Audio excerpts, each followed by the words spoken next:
여러분 안녕하십니까? 9시 충북뉴스입니다.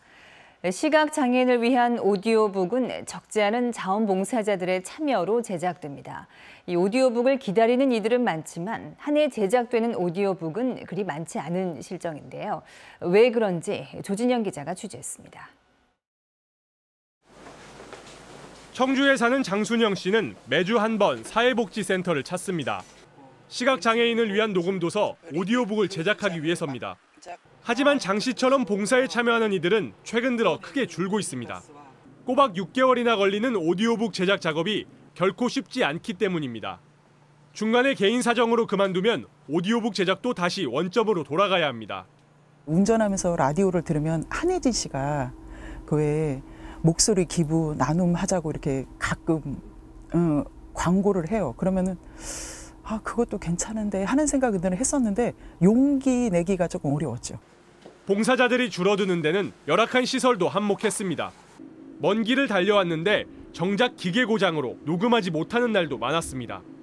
중간에 녹음하시다가 컴퓨터가 갑자기 꺼진다든지 아니면 오디오 믹서에 문제가 발생해서 녹음하러 오셨다가 시간을 그냥 허비하시고.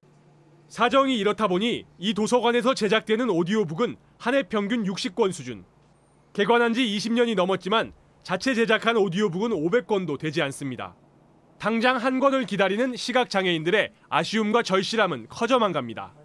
대학생이나 전공이나 이런 걸 배울 때 그럴 때 되게 필요한 부분이 많은데 하루빨리 좀 보고 좀 배우고 싶은 마음은 간절한데 그 시간적 여유가 없다 보니까. 마음만으로는 할 수 없는 자원봉사. 시각장애인들의 고충도 덜어줄 수 있도록 지원책 마련이 시급해 보입니다. KBS 뉴스 조진영입니다. 제천 스포츠센터 화재 참사의 책임 문제가 올해 국회 행정안전위원회 국정감사에서 다뤄지게 됐습니다. 국회 행안위는 다음 달 2일 열릴 국감 증인으로 한창섭 충청북도 행정부지사와 이근규 전 제천시장, 변수남 전 소방합동조사단 단장을 채택했습니다. 또 유가족 2명도 참고인 자격으로 국감장에 출석합니다.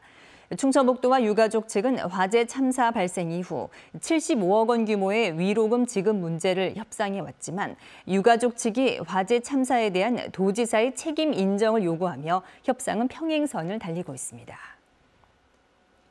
오늘 오후 5시쯤 청주시 신봉동의 한 아파트에서 불이 나 60살 남모 씨가 숨졌습니다. 불은 또 내부 전체 42제곱미터를 태우고 20여 분 만에 꺼졌습니다. 경찰과 소방당국은 정확한 화재 원인을 조사하고 있습니다. 오늘 오후 3시 50분쯤 당진 영덕고속도로의 상행선 피발령 터널 앞에서 승용차 석 대가 잇따라 추돌했습니다. 이 사고로 SUV 차량 탑승자 2명이 통증을 호소해 병원으로 옮겨졌습니다. 경찰은 SUV 차량 운전자 43살 최모 씨가 터널 앞 차량 정체를 미처 확인하지 못해 사고가 난 것으로 보고 정확한 사고 경위를 조사하고 있습니다. 앞서 오늘 오전 11시 반쯤에는 청주시 금천동의 한 마트 주차장에서 60살 예모 씨가 몰던 승용차가 마트 뒤 공터로 떨어져 예 씨 등 5명이 다쳐 병원으로 옮겨졌습니다. 충북 지역 소방차 출동 시간이 2분 가까이 단축된 것으로 나타났습니다. 국회 행정안전위원회 소속 이채익 의원이 소방청에서 제출받은 자료에 따르면 올해 상반기 충북의 소방차 출동 시간은 평균 7분 14초로 집계됐습니다. 이는 지난해 8분 55초에서 1분 41초가량 앞당겨진 기록입니다.